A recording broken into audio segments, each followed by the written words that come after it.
Hi. Could you give us a moment in private, please? Sure.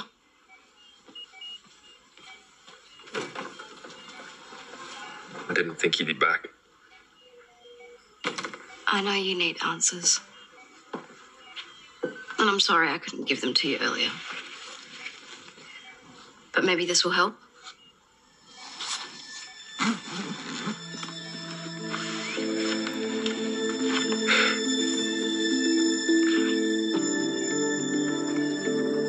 And just so we're clear, as soon as I hand this over, I'm in complete breach of protocol.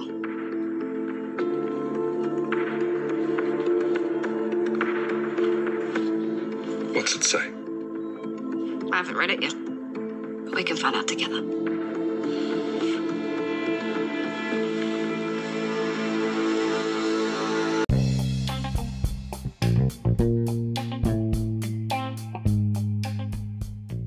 Hello and welcome.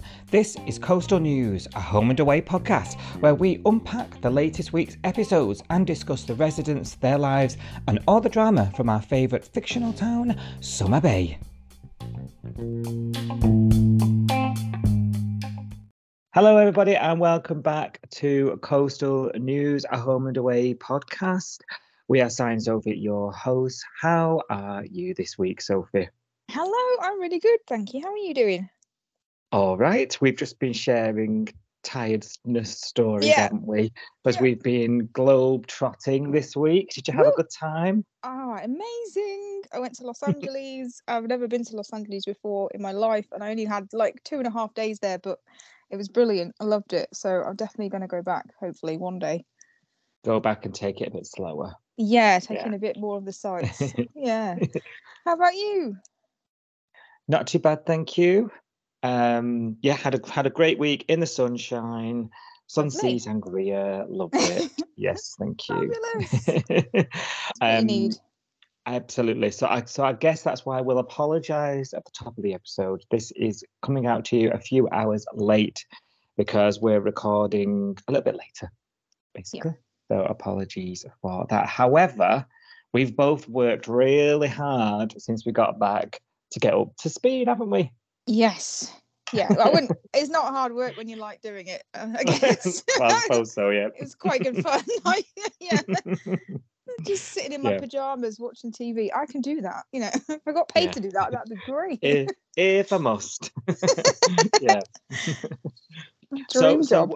We know, don't we? We know what's going down in the Bay. So we're ready. We're ready to hash it out, aren't we? Yeah. And give you our thoughts as always. So before we do that, though, quick reminder that we're having our second annual award ceremony, aren't we? Ooh. And we warned you, but we're going to bang on about it a little bit. So the voting is still open. Yeah. We'll share the link again on our social media at Coastal News Pod. Click vote for your favourite, your highs of 2020, and then we'll be announcing your Coastal News listeners' opinions of the year that was 2022 on a very special episode coming your way soon. More details will be revealed over the coming weeks, won't they? Awesome. Yeah. Right, headlines. Are you ready? Yeah, I am, yeah. Rose and Flick think they've made a breakthrough with Cash, but his pain goes deeper than his gunshot wounds.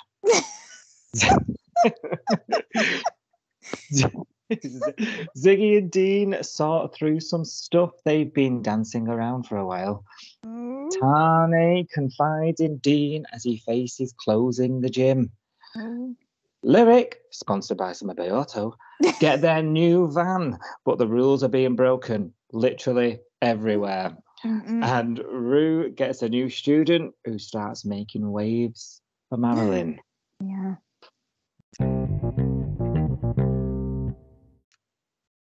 So, beginning of the week, Bree, she's summoned Flick, as she said she would do, as she was, screamed at by Cash the week before. She summoned Flick to the hospital. He needs to see her. And she says to her, doesn't she, I'm worried about his psychological state, you and, half the Bay. So, he's been shouting out for Flick, and she goes in and he's like, where have you been? He's in this sort of panic heightened state. We went through this last week about, him suffering post the shooting event with the bikies.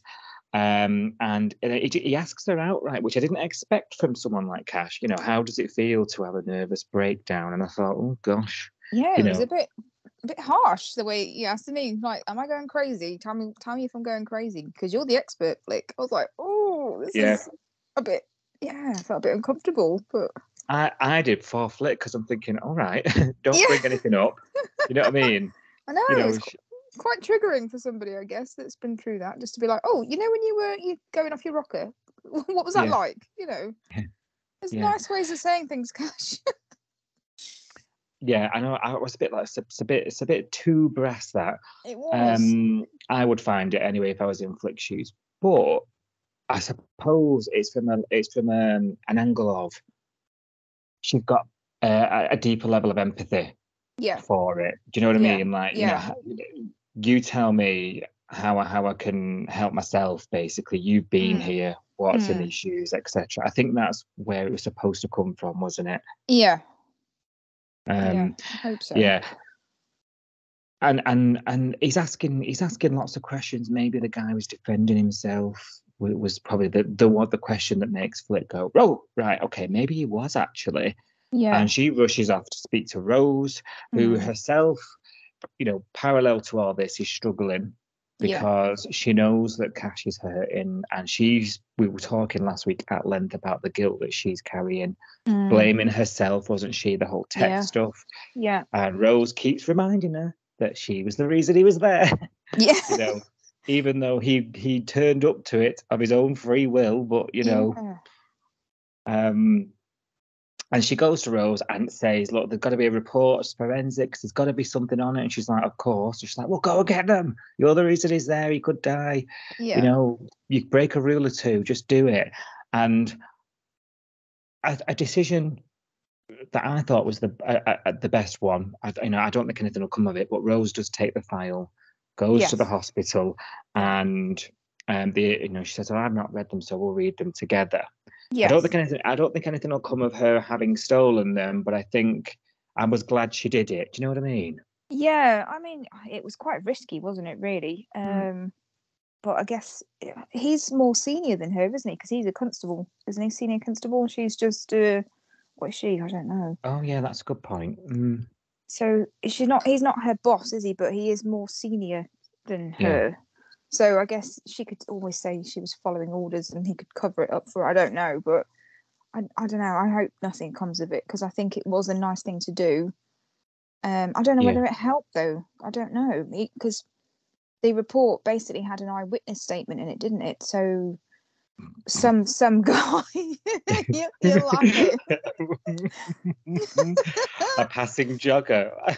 Yes, passing the nosy jogger. Saw the whole thing, but obviously he didn't know that Cash was a policeman, because the whole thing that we've been talking about for the last couple of weeks is that he wasn't in uniform, he wasn't prepared, he wasn't wearing a vest. So to a passerby, he looked like a civilian with a gun, and then there's another civilian with a gun, and they're both fighting. So that's what the witness report said, that he saw man A shoot man B twice, and then man B shot man A. That's basically what happened. So it explained that. And that's kind of what I assumed last week. I think I said that on the podcast, didn't I? I said, I think because Marty died immediately, my initial reaction was he must have been shot last. So, and that sounds like what happened. So Marty shot Cash twice, and then Cash has shot back in self-defense and killed him. But I don't think that information has helped Cash, has it? I don't think knowing that has. It's not comforted him at all, has it? No, it hasn't. Yeah. So I don't know where we go from here, really. Yeah, well, you're right, because we knew the sequence of the shootings, because it happened off camera. We knew the sequence of the shootings would be pivotal to the investigation, and you're right. You said exactly that. It's the same order. It must be that, because it's the only way, that there wouldn't be any. I'm going to say comeuppance for Cash, but that's not really the right word to say, is it? But there's the only no consequences. No, yeah. Yeah. Yeah, and Flick and Rose, they're elated at that news, and he just rolls over, and you're thinking it doesn't make it different. And you were saying, he's seeing it as it doesn't really matter. I've killed a man. Do you know what I Yes. mean? You were saying that last week, and watching that scene, I was thinking of what you'd said, and was like, well, yeah, it does. What does knowing change? It doesn't, does it? No, I guess the only thing you can say is that Cash isn't a cold-blooded murderer, because he didn't just go and shoot this guy. He didn't just go and unload his gun into him. He did do it draw his weapon in self-defense, which is what he's been trained to do. So he's following his training and his protocol and all that sort of stuff. Not wearing the vest and not wearing uniform, we'll put that to one side, because that was terrible. But yeah, but he's not seeing that, is he? He's thinking, this is the first time I've had to draw my gun, and it's ended up with me killing someone, and that's massive. Yeah, absolutely. And I think now it's pivoting into focusing on Flick a bit more. Yeah. She's now worried because of their dad. She says it to Bree, doesn't she, on her way out? I need you to keep an eye on him. Yeah. Don't take your eyes off him. She tells him just as she leaves the hospital, remember that I love you, don't forget, because she's worried that he's going to go the same way of their father, who of course committed suicide. So and we're focusing on her, and she goes home and she says there's a bit of a breakdown scene for her. She spills that coffee on the floor, and she says to Tane, doesn't she, I don't know how to be the strong one. This isn't the way the world's supposed to work in mine and Cash's world. I'm supposed to be the best. He's the strong one. And I did feel for her, actually, on that. I think that was symbolic. The dropping of the coffee was, she'd made a mess and she was trying to clear it up, and she was struggling to do that, wasn't she? And I think that was like a symbol of the fact that she's not good at coping with being the cleaner upper. I think that was trying to explain that to us in a visual way, that she's used to making the mess. She's not, and someone else comes along and cleans it up for her. She's not the one that tidies it away. Yeah, you're right. Yeah, she's the one that makes the mess. Yeah. Really good point, actually. Yeah, quite. That was symbolic. You don't really notice these things sometimes as you as you're watching them. It just came to me because I was like, she was trying to clean up after herself, and then she kind of wasn't doing a very good job, and then Tane came in and kind of helped her, and I thought, that's Flick in a nutshell. She'll make a mess, and then she needs someone to come in and help her clean it up. Yeah, and also it's Tane in a nutshell. Yes, that's true. He's always sweeping in and cleaning everything up. So everybody in that nutshell. So I think we're going to pivot onto Flick now, and I mean, obviously Cash and he's starting counselling. She's struggling with work, so I think we're going to see more of, now the high drama's settled away to the side. More of Flick's sort of trying to be there to support him, but she'll probably go on a journey of like doing the wrong thing, saying the wrong thing. That's probably where I think it's going to go. How about you? Yeah, I think you're right. I don't really know how quickly this will get resolved, or how long they'll drag it out for, really, because it sounds like he's going to go for counselling, as you say, and I don't know. I hope he comes out of it the other side. Yeah, me too. Let's just keep a close eye on that one. It's a story that I'm interested in. It affects a number of characters, so and they're the best ones, aren't they? We say that all the time. Yeah.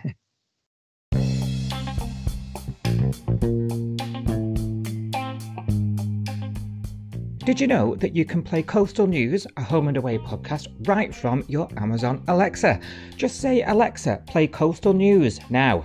And of course, you can still catch your latest episodes on all other podcast apps, including Spotify, Apple Podcasts, Google, Castbox, Audible, Player FM, and much more. Just search Coastal News, a home and away podcast right now, wherever you get your podcasts from. Ziggy's got a car back, minus the wheels. Minus the wheels. Kind of important. At least she's a mechanic, so she can get hold of some wheels pretty quickly, I'd imagine. it looked like she did later in the week. Yeah. off on a impromptu holiday, which we'll come on to in a mo. Yeah. But and Dean and her are talking about that, and explaining to us that story is going to move on somewhat now because the car's back. We don't need to know the rest. It's back, so therefore the car's going to be required shortly. So that was just a little one for us to know that so we don't start asking why the car's okay when it was stolen last week. But there you go. And Dean's been very intuitive this week. I'm loving Dean. I'm seriously loving it. I like the way they're writing Dean at the moment. He's much more interesting than he is normally. I'm loving it. Yeah, he's not just that usual buffhead. He's picking up on signs and things, and he's offering, and particularly when it comes to Tane, he's offering that ear. Yeah. But based on his observations, and I think it's great that he's saying it's almost like he's just stood behind his board shop for 6 months, observed everything, and then now he's decided to step out and speak. Do you know what I mean? I think you're right. I think they've suddenly realised that they don't use him very much, do they? Which is a shame. Yeah. I've been saying that for ages, that Dean can get kind of boring to me because he just he goes to work and then he goes home and watches footy and drinks beer, and I'm like, is that it? Is that what you've got? Like, where's the passion? Where's the, what are you interested in? Surfing. Yeah. But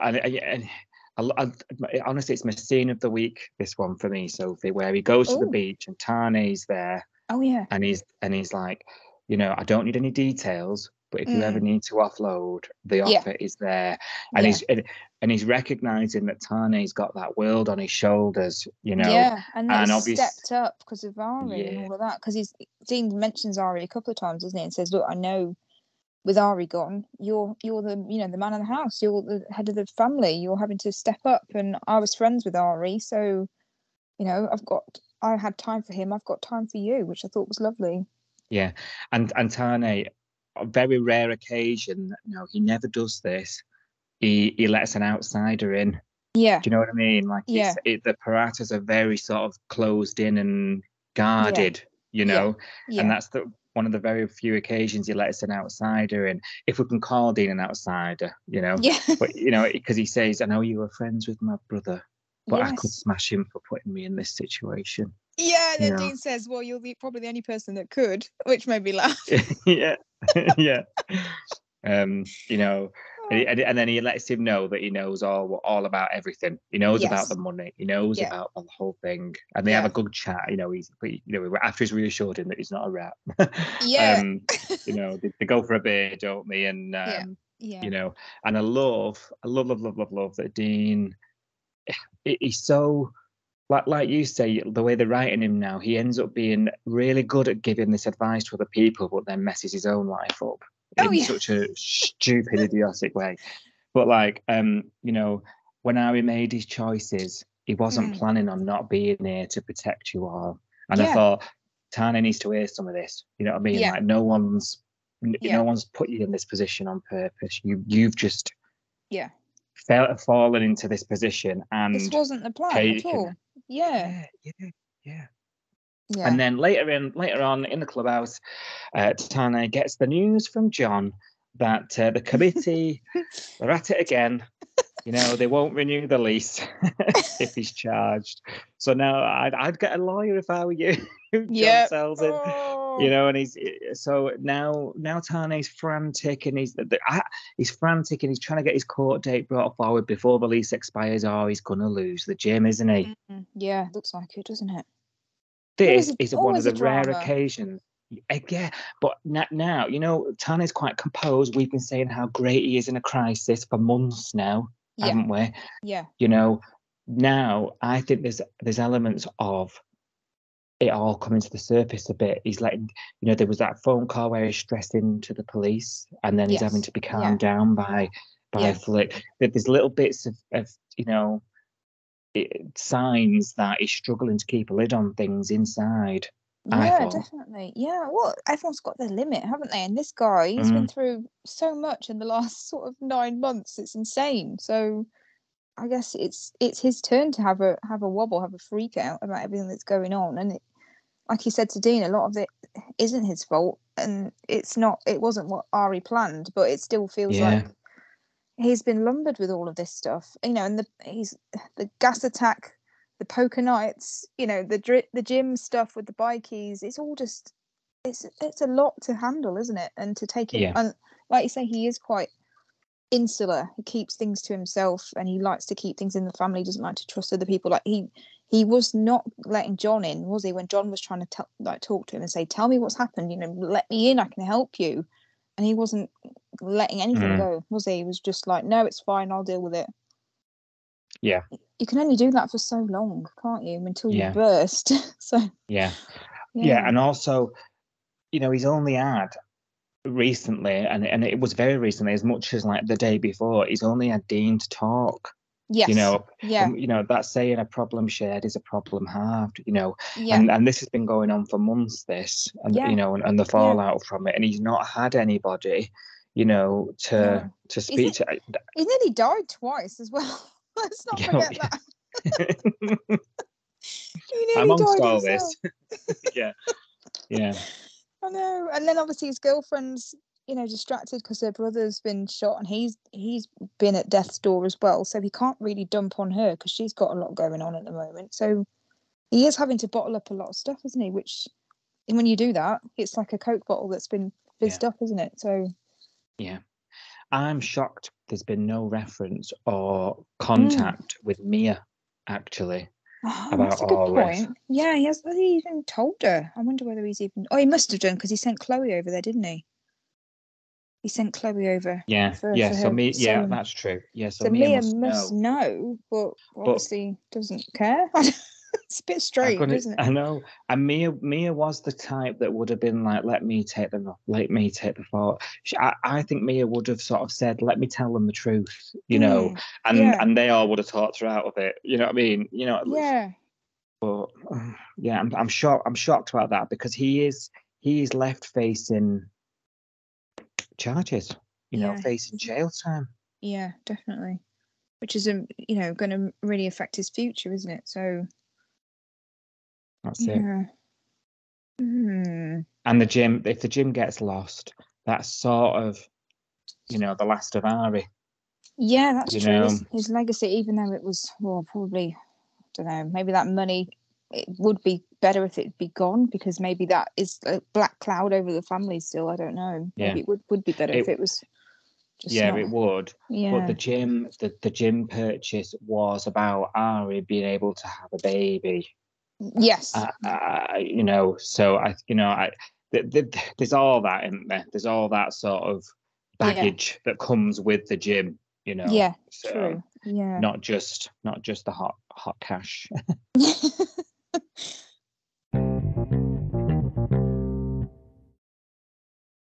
Theo passed his assessment. No help from Ziggy, because she was banged up. She was in a shed. With a snake. Shortly after, trouser snake. Yeah.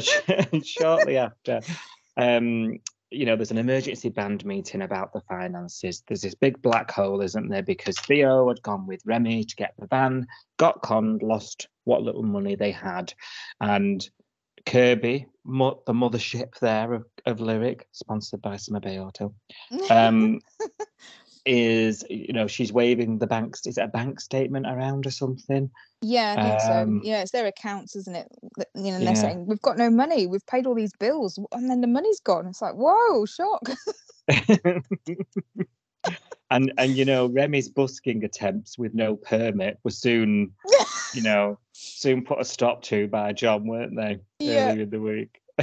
He got about 99p there. I reckon he could become a paid subscriber to the Coastal News with that. I reckon. He absolutely could. Money well spent. So I think so. Go on, Remy. Never mind peanuts. You want your Coastal News? Come on. Support a good cause, mate. Yeah. When, you know, as Eden said, when did you become such a cynic? Cough up your cash. Come on. Yeah. You know, and the bank statement doesn't make for good reading, does it? Let's face it. So she says that we all need to get jobs, and line of the week, and we've had scene of the week. And I know what line, you know what I'm going to say, don't you? Yeah, I think so. He was like, yeah, like me, I'm the Bay's new favourite bar wench. That was brilliant. Yeah. Really love her, you know, she's my favourite. Yeah, I really like her. I think she's the best one, actually. Yeah. And I love this sort of rapport she's developing with John. I know. You know, and the pool table and the Navy stories. I loved all of that. Yeah. With John popping up over the fence. How long's this racket gonna go on? You look like a bongos man, John. He's like, no, not at all. She'll get through to him eventually. She'll wear him down. They'll and I be think best only buds. her, and I think only her would be able to. I think, definitely. A lot of. Yeah. And then, so they're just all about to go on to Total Jobs and upload their CV, aren't they? And just in the nick of time, Justin, aka cult leader, rocks up with the van. Oh my god, the this beast! New van that is like kitted out, and they're just loving it, aren't they? Yeah, it was a good van actually. To be fair, Justin hasn't scrimped on that, has he? No, it looked like a good miles better than the old one. Yeah, definitely. Yeah, Bob can keep that. So yeah, absolutely. Yeah. And did you see Justin's face when Eden called him the band member? I know. That would be Sophie. I know, I felt it as well. I was like, yes, Justin, come on, this is the dream. Bless him. He didn't know what to do with himself, did he? He looked like he wanted to just jump in the air, but he was trying to play it cool, like, yeah, I am, yeah, cool. Coming right away. Yeah, you know, it's almost like he's been given approval by the cool gang, like you said. You know, he's always wanted to do, but has never got the chance. That's why he's so invested in Theo's chances. Yeah. And now he's sort of, like you say, he's able to sort of relive that moment, I suppose, isn't he? The chance he never had. Love it. I'm living through Justin. I'm loving it. So they have a garden party to celebrate, don't they? And they're all sort of having an impromptu sing-a-song. Yeah. John's down the diner complaining, so that sends Leah over there. And she catches him singing with the band. Yeah, in his so element. It was a really, really nice, but yeah, in his element, really nice moment. But just in the corner there, Nick's there, looking at a screen saver. Oh yes, Bella's still on his lock other. Screen. Yes, he hasn't moved on yet. He's moving to New York. He's got issues with his sleep, as the song goes. What did I say? What did I say last week? I literally said last week, go to New York, like rack off, Nick, and go to New York. I literally said that on the podcast last week, and then when he said I'm going to New York, I was like, yes, go, rack off, Nick. He hasn't heard me. Yeah, and I think Dean talks him down, doesn't he? I know, damn it. Over a couple of days. I was getting really excited about him leaving, and then Dean was like, no, mate, she's moved on.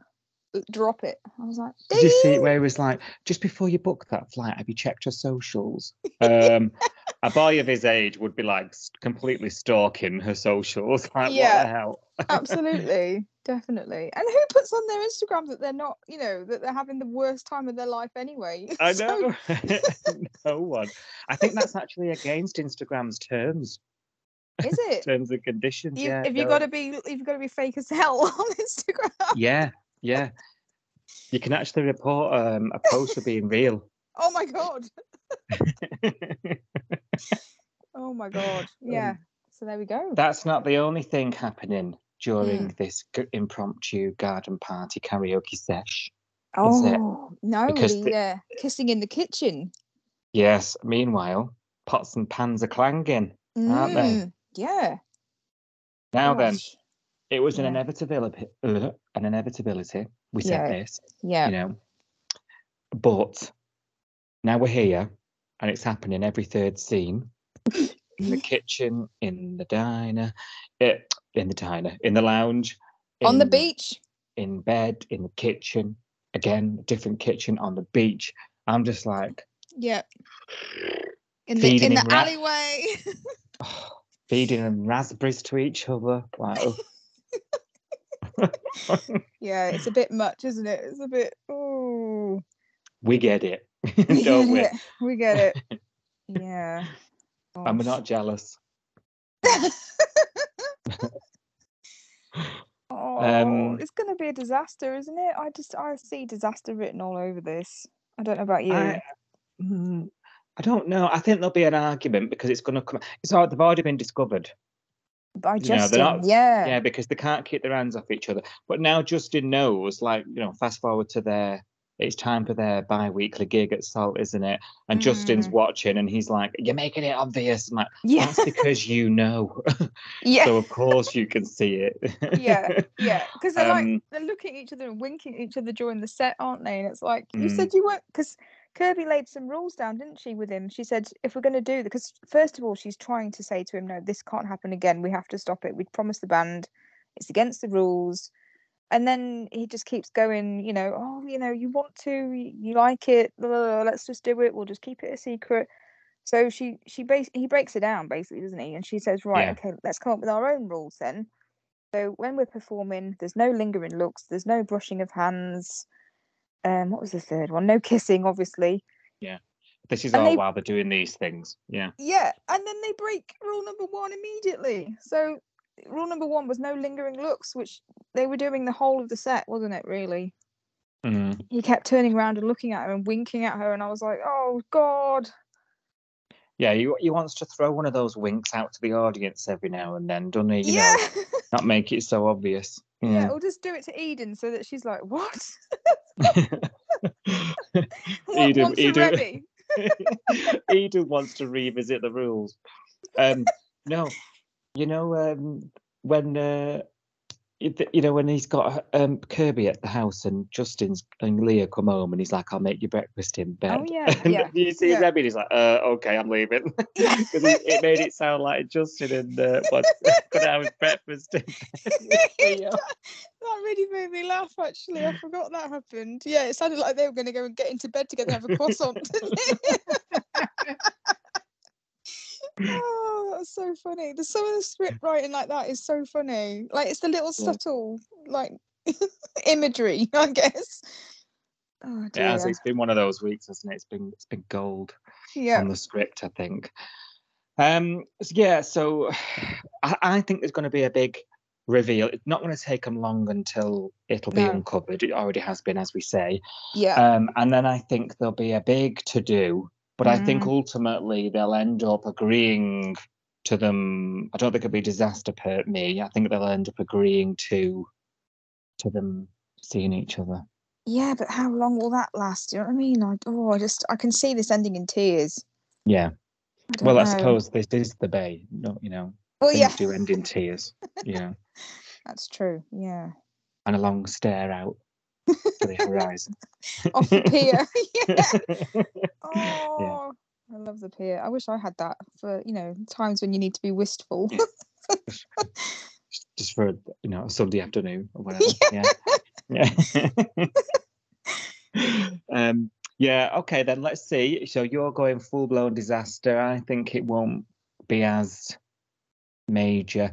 What I will say about this bit, though, before we go on to something else, is I'm starting to feel like there's a little bit too much songs, a bit too much music going on. I didn't enjoy the Theo serenading Kirby song. Yeah. That made me kind of like, I clenched so hard I turned inside out. It was not fun for me. That was a bit too much. Do you think it's because it was like, gipping. But do you think it was because we've watched the whole week in one go? Yeah, that's true. Yeah, maybe. Because I was thinking, do we need this? We've just had 10 minutes of one episode of your concert.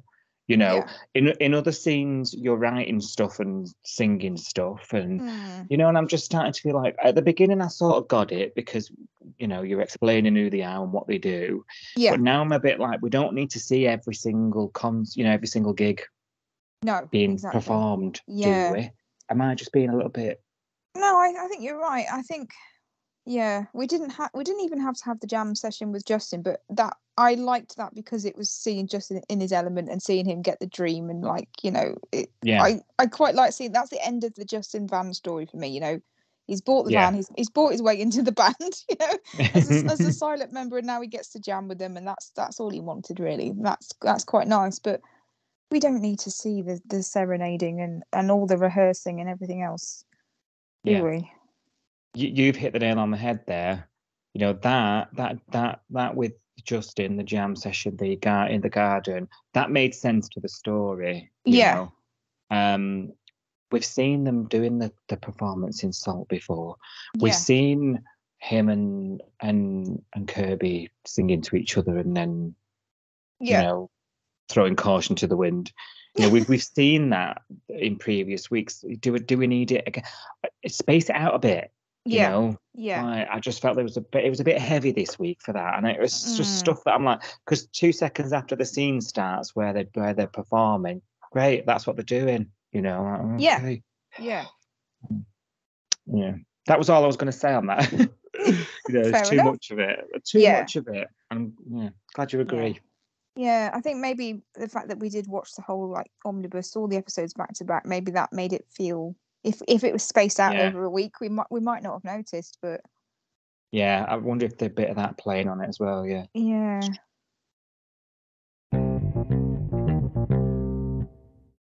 Rue, she sort of agrees now that Alf might struggle leaving Martha after just a week there. You know, when we were dissecting their plan and we were like, how's he going to do that? No, it's a terrible plan. I'm still really like, really, guys? This is the best you came up with? Like, you went away for like 2 weeks and came up with this plan, which is terrible. I've had time to think about this though since this plan was first announced, this new arrangement, and I thought that's probably the best marriage in the world. 1 week together a month. 1 week a month, so that's like, oh gosh, I can't do the math. It's not very long. It's a couple of months a year together, is it? I don't know. Everyone's got marriage envy here. Oh dear. So he's back from one of his 1 week trips, should I say? To Marimbula, and he's got a right good tan, hasn't he, old Alf there? He has, I think Ray's been off to Bali or something on his break. No, you think he went off to Bali with Luke Van Os and... with the lads? I didn't see him in the videos. Let's do shots. Take a video of my vape, it makes me look cool. I'm dying. Oh, I hope he was there now. Imagine. I can see it in my head. I love it. Your mission's to Photoshop Alf into all them pictures of Instagram. I'm doing it. I'm on it now as we're talking. Lads holiday. Lads. Yeah.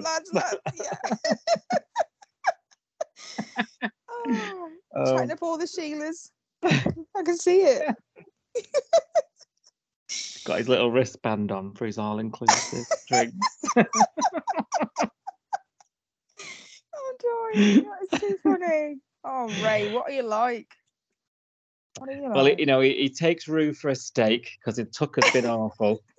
You know, and she's a bit wary, and so she's like asking him, you know, he's talking too much. Everyone's fine, Martha's fine, the chucks are fine. Chickens are good. Yeah, that's where he's got his tan from. He's been outside feeding the chickens. Yeah, he's been chatting to them.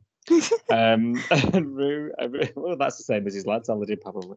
Rue. I've lost it. Oh, dear. And Rue's happy that she's no longer got any parent drama, and I'm thinking there's obviously drama if she keeps saying that. Like, what's happened? Do you know what I mean? Yeah. But nothing seemed to happen. Nothing came of it, did it? Unless it's to come. But I felt like Alf might have had something to tell her.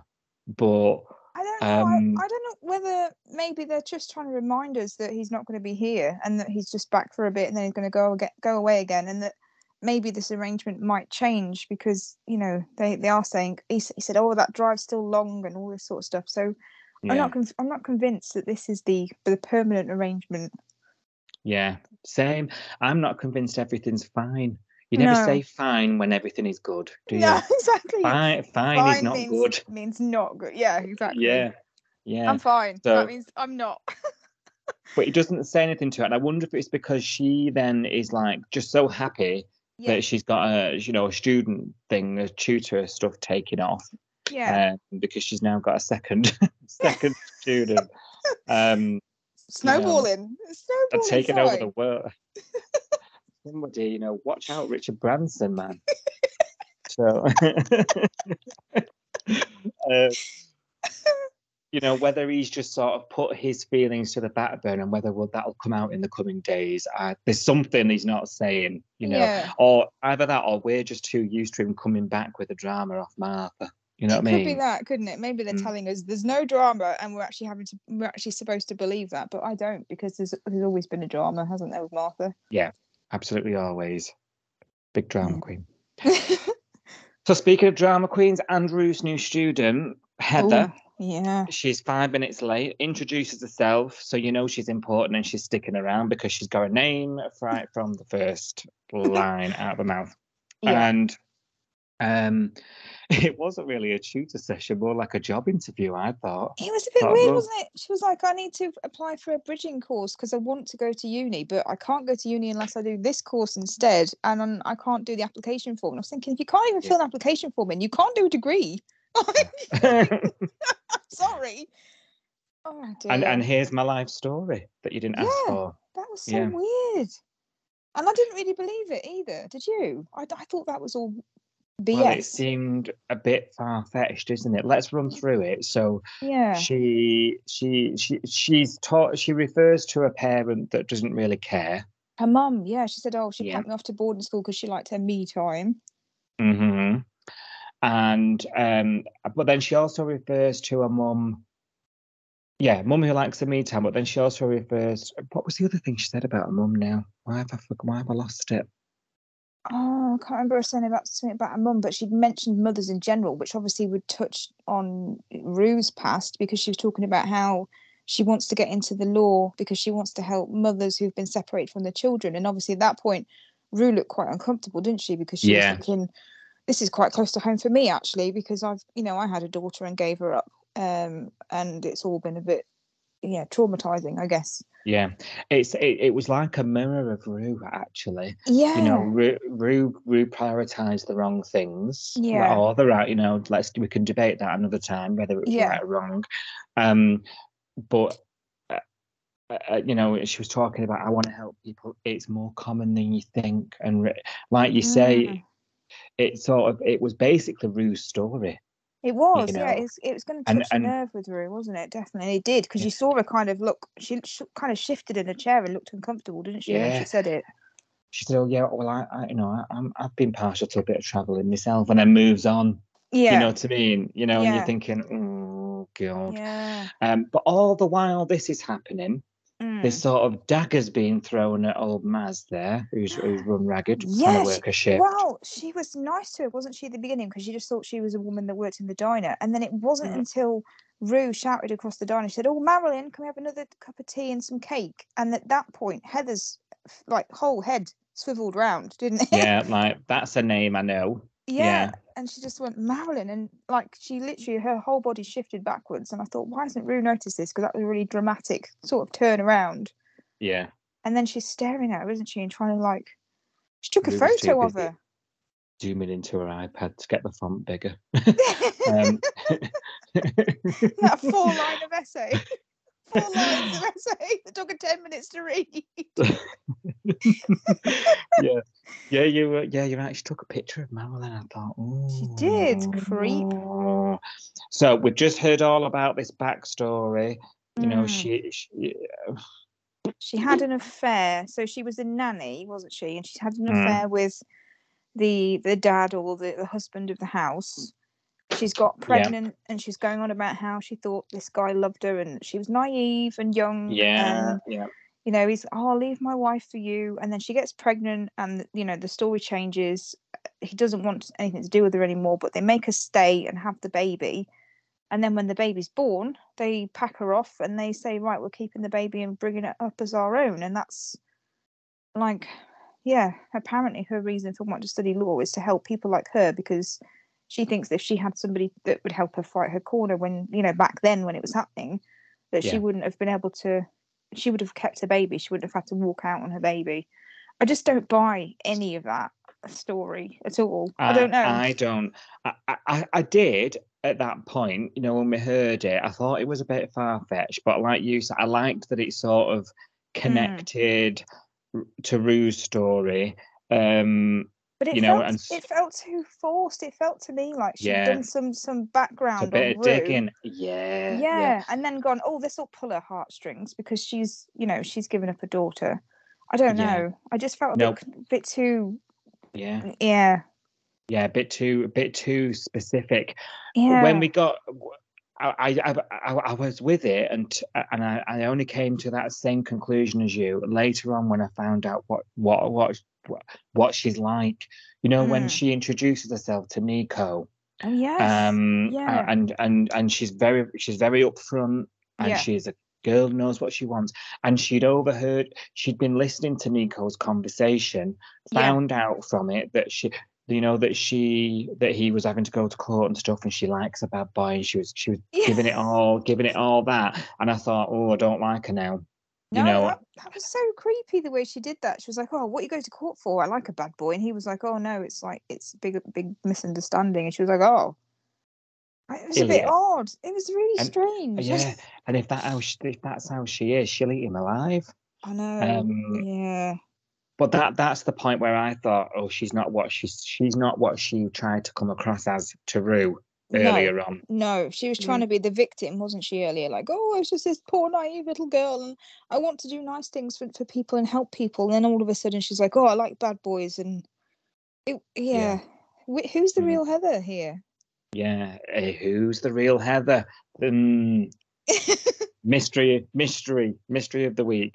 Yeah, and she's bringing out the worst in Nico already. Oh yeah. Him walking off with her, like, with absolutely cocksure of himself. Oh yeah, look at me. Slow-mo. Yeah. I was like, oh, this is the Nico that I can't get on board with. It just makes my skin crawl. Let's stop talking about my family and because just before that she said to Rue, because she's asking Rue for tips on where to live, and Rue said, well, we've got a caravan park, I'll see if there's a caravan that's come available that you can have. And she calls it, doesn't she, and says, we've got one, but it's not available till tomorrow. And Heather says to her, that's okay, I think I found a bed for tonight, looking at Nico. I know, yeah. Like she knew already that she had him, like she's in control. Yeah. She knew he was going to agree to it. She's going to walk all over him, tell you. Yeah. I'm wondering what her motive is for choosing him. I don't know. Because I almost feel like he's using. Is he using it? But I don't know. He's had all this Bella stuff, checked Bella's Instagram and. Yeah, he's just looking for something to pick rebound. him up, isn't he? Yeah, definitely. Yeah. But what's she playing at? I'm suspicious. Oh yeah, definitely. And she's making Maz uncomfortable. We're to assume from what we've seen so far that perhaps Maz is linked to her past. Yes. Yeah, she did sort of spin around at the Marilyn. So the name has pricked her ears up, hasn't it? So could Marilyn have had a child, a daughter? That's what it's looking like, isn't it? Or something to do with that. And not told us. Which I'm not loving. Bit of a stretch for me. And bit me. of a stretch. Yeah. How long had she left the show for? When she came over here, the actress, and she joined Emmerdale. How long was that supposedly for? Was she like 10 years? Yeah, it wasn't like. I mean, this girl's 20, isn't she? 20, so that will put her at 2002-ish. So she would be in the UK. Would she? Then. Marilyn as well. Marilyn, the character, went to the UK, didn't she? Oh, yes, she did when she saw Donald at the book. Yeah. Marilyn, she was nannying Ed Sheeran. Yeah, she was, yeah. So this. Yes. Wait a minute. So Marilyn was a nanny for a rich family. So yes. Has this Heather girl borrowed Marilyn's story and trying to pass it off as her own? Yeah. So if she might not be Marilyn's daughter, but she's like you say, passing Marilyn's story off.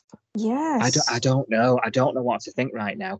But I'm loving that she's complex already, and I'm loving that because how many times have we got more characters with no link to anybody else? At least it's something to do with characters that and it's not just it's like Maz, it's like Queen of Home and Away. You know what I mean? We don't mess with Marilyn. That's what I'm annoyed about. We're not happy with the way she's made Marilyn feel. No. I hadn't put when you said the nannying and Ed Sheeran, I hadn't put the two together, but now I'm like, okay, is she spinning a yarn about this nannying? If she's Marilyn's daughter, I'm going to be a little bit more upset about it. To the Bay. For a new star, etc., and she was talking about. Do you know about a time when she was with Sid and she was taking Nicole's baby and everything? That was all. Yes. That was all about Marilyn having never had the chance to have children of her own. And do you remember that story? And she ended up kidnapping the baby and everything. Yes. And all that was about she was Marilyn's... going to adopt the baby, wasn't she? Yeah. She was going to adopt Nicole's baby, and then Nicole changed her mind, didn't she? Said, no, I want to keep her. And she was having to tell her and Sid, they were going to adopt it, and she was begging Sid, who she was partnered with at the time, saying, this could be my only chance in life ever. Yes. To have a child. So I'm going to be a little bit upset about a little bit of a rewrite there. Because before that, the only thing we know is that Marilyn obviously had Byron with Donald, and unfortunately he died, didn't he? He did. Was it cot death or something, I think? Yeah. It was like an aggressive cancer or something. Yeah. I can't remember off the top of my head, but look that up. And that was awful, because that was a really, really dark time for Marilyn. Yeah, well, that led to her leaving. She couldn't face the Bay. There was too many memories. She ran away. She ran away from Donald, from the Bay, from everything. So, and that's been we've talked about it. Go back to previous episodes of this podcast. We talked about Marilyn and how she copes with stress and running. And we talked about that before. Yeah. So that's why that sticks out to me as something you can't really rewrite or. Yeah, this is Alf with the second marriage thing again, isn't it? This is the shocking rewrite if it is this. Yeah, and I'll be a little bit disappointed if it is, because that means you're going to get a lot of earache off me about it. I'll take my Nurofen before I come on the podcast. That's fine. Absolutely, double strength. Only if, though, I'm hoping it's one of those where it's making it look so obvious it's not going to be that. Do you know what I mean? Like, it could be, but I don't think Home and Away's been doing a lot of that lately. We've been getting a lot of what you see is what you get kind of stuff. Yeah, true. They've been quite blatant, the storylines, haven't they? But they've not been as sort of cryptic as they used to be lately. True. I don't know. I'm not happy, but we'll see. I'll try and keep an open mind, but at the moment I'm like, oh God. Sophie's not happy. Sophie's not happy. Everybody write in the book. Not happy.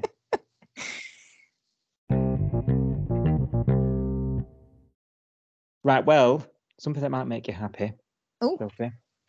If Remy walked in here now and said, Sophie, how about it? What would you say? I wouldn't push him down the stairs. I'll put it that way. I think Ziggy was overcompensating there. I think she wouldn't push him down the stairs either, to be honest. No, absolutely not. And that's been the problem. Yeah. She fancies him. Thank God Dean's called her on it. You said, you've got a thing for him. It made her realise she did, because I thought, if she sits at that bar one more time, just avoid him. Like a robot. Mac was like, yeah, you're not being weird. I thought that Mac was also great. Yeah, Mac was great this week. She bangs their heads together, really, doesn't she, and makes them talk. And in a nutshell, Dean and Ziggy have lost the pash, haven't they? You mentioned it before. She wants the spesh. That's what she says. She wants the real spesh. And he's like, what's special? What's special, Mac? He's so clueless. I love it. A girl needs more than pizza, beer and footy. Yep, So, definitely. Although, she's a bit of a bloke, Ziggy, isn't she? And like tomboy, She is, yeah, she's very tomboyish. I think she's partial to a beer, pizza and footy night, personally. I think she is, but she has also got that sort of girly girl streak to her. I mean, look at her at the poker nights when she's all dressed up and looking really glam and lovely, and I think she does like to be treated like a little princess sometimes. I think that is in. I don't think she wants it every day. I think she'd probably end up punching him if he was like, a bit too wimpy with her. Coming home with flowers. Yeah, she doesn't want a wimpy guy, but she does want to feel like, special, I think, occasionally. Yeah. Well, especially does, and he whisks her away wherever the breeze takes them, surfing, of course, and she loves it, and off they go to rekindle some spark. They got too comfortable. Everyone does it in long-term relationships, You've got to keep things fresh. Yeah.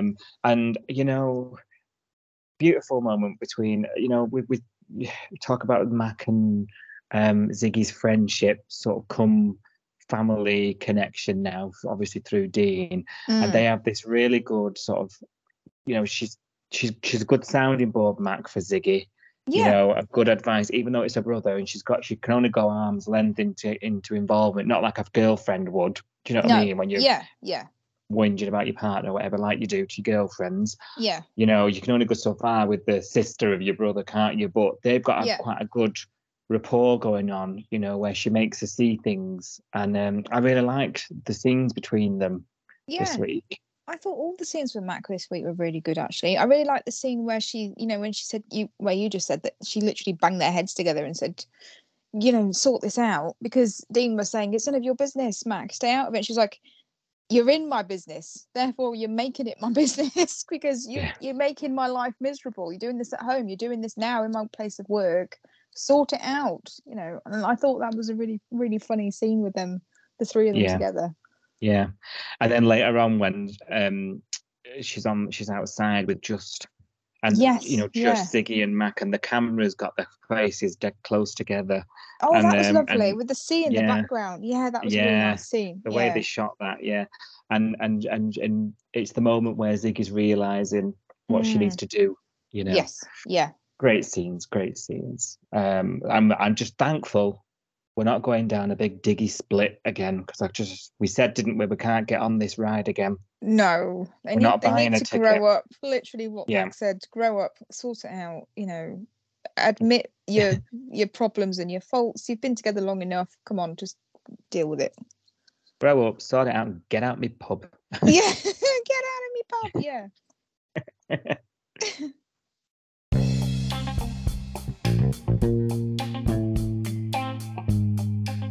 Right, that brings us right to the end of our efficient episode. We've done well, a very efficient episode, yes. Lots of stuff's kicking off here now. Things are heating up. But do you want to get a look ahead at them? I do, yes. Of course, right? Of course. Can you ever say no to that question? I always want to know what's coming up next. I need to brace myself sometimes. And then other times you need to get your best, try and decipher it. Morse code. That's true. Yeah, some of it's a bit too cryptic. More cryptic than the Coastal News crossword. Felicity discovers what Cash lost. She found some marbles. I don't know. About 3 pints of blood. I don't know. Next to the tree in the woods. Oh, there it is. Nico enjoys no strings dating. Oh God. Oh, he's gonna be all smug. I can't stand smug Nick. I'll tell you what we could do though. We could have a baby scare. Oh. Imagine that. That would be funny. You're sick of the heat, boy. Oh dear. Marilyn uncovers an omen. Oh. Did you always see the trailer at the end of Friday? So, yeah, she's got a tarot, hasn't she? Yeah. She's not got good feelings about no. Heather. And you wouldn't, would you? She's She's giving her daggers. Yeah. Look at she just took me around the dynamite. Look at that. She's took me a photo. She's giving me daggers. Do I know you from somewhere? Don't think so, darling. Nope, darl. Hey, where's Irene been this week, by the way? We only saw one scene with Irene where she came back into the diner and just said hello to Alf, and that was it. I don't think we've seen much of her apart from that.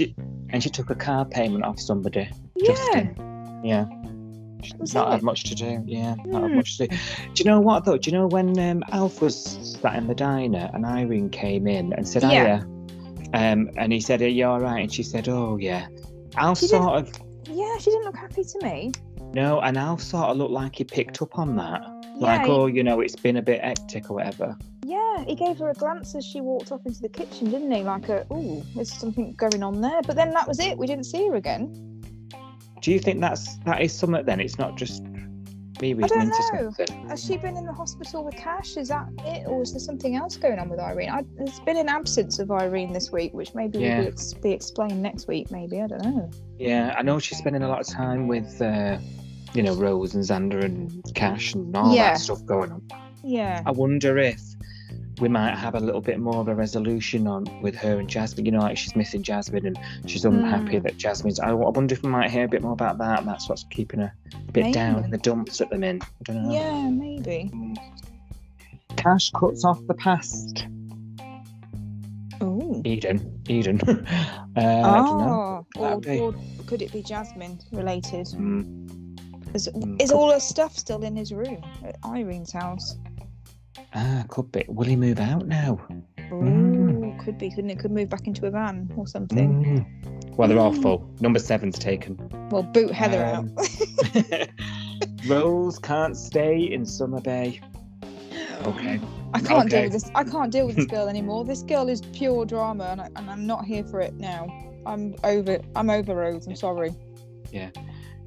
Rose is a lovely motel out on the highway. Go there for a bit. Go there. Plenty of crime going on as well. Marilyn and Rue agree to disagree. That'll be Heather. Yeah, Heather's nice. Heather's bad. No, Heather's really bad. No, Heather's really nice. Yeah. Ziggy wonders what could have been. I'm giggling again. Was this a Remy thing? So is it more then? Is it more than just he's a big flirt? Or I don't know. I'm confused. What could have been? I think he's more than a flirt. I think he's just... Oh, you don't like him at all, do you? No, he wouldn't even carry the equipment out and help Eden. That's true. Well, he did through gritted tea. I just think he's a bit like that. I don't like his attitude to women. I don't know what it is.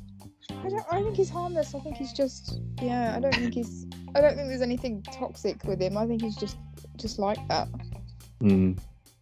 Irene serves up some tough love. Rose heals Xander's wounds. Hey, talking of Rose, this week she had a bit of a wig out, and she wanted to get in the car and drive off, didn't she? And I was thinking, pot kettle black. A couple of weeks ago, you were telling your brother that he didn't cope with stress very well, and the tattoos were weird and all this stuff, and she's acting really strange herself. Yeah.